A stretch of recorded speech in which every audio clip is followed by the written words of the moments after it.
Cette réunion est la réunion d'information destinée aux étudiants sur les processus de mobilité que nous offrons à l'Université de Corse. Les différents programmes qui permettent de partir en mobilité à l'international sur un semestre ou une année, en mobilité d'études, de stage, voire d'assistanat, et les différents dispositifs d'aide à cette mobilité. Le financement d'une mobilité peut être caractérisé grosso modo par deux principaux moyens de fonds. Il y a les programmes Erasmus qui nous fournissent un financement venu de l'Union européenne via le programme Erasmus. Et il y a une mobilité qui peut être financée par une aide de la région et de l'université. Plusieurs possibilités de démarches à effectuer lorsque l'on souhaite partir effectuer une mobilité à l'étranger. On peut dans un premier temps prendre contact avec son responsable pédagogique, notamment dans les filières de langue, et on peut aussi directement contacter le service des relations internationales, en particulier le bureau de la mobilité, qui se trouve au bâtiment des Antilles et qui fournit toutes les informations nécessaires à ce sujet.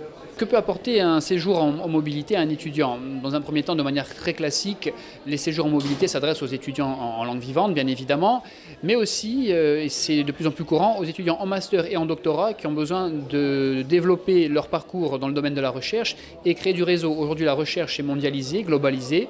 On gagne en termes de CV et d'insertion professionnelle, bien évidemment en termes de progression personnelle, à contacter, rencontrer des gens qui font un petit peu le même genre de recherche dans d'autres pays. L'Université de Corse récemment apparue dans un classement du Monde, je crois, ou d'un grand organe de presse français, qui spécifiait justement que nous sommes dans le top 3 du classement des universités qui accompagnent et qui aident le mieux financièrement les étudiants. Alors je suis venue à cette réunion parce que j'aimerais partir en Erasmus l'année prochaine, donc pour ma L3.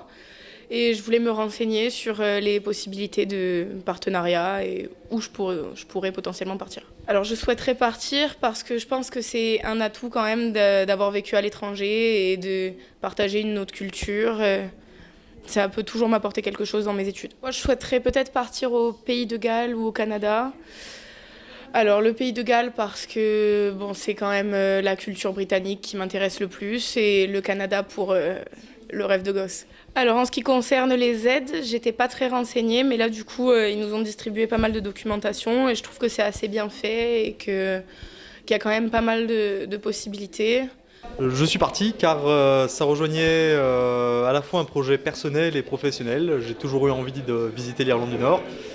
Et en plus de ça, j'y voyais l'opportunité d'améliorer mon anglais, vu que je compte devenir professeur d'anglais dans le secondaire. Oui, j'ai bénéficié de deux bourses, la bourse Erasmus même, et la bourse Crous, dont on continue de bénéficier même en tant qu'étudiant à l'étranger, ce qui a été une bonne surprise. Je viens d'une famille d'ouvriers, donc non, je n'aurais certainement pas pu partir sans ces aides, donc je les remercie. Si c'était à refaire, je referais bien volontiers cette expérience, plutôt 2 fois qu'une, et je compte d'ailleurs le faire dès l'année prochaine en tant qu'assistant étranger.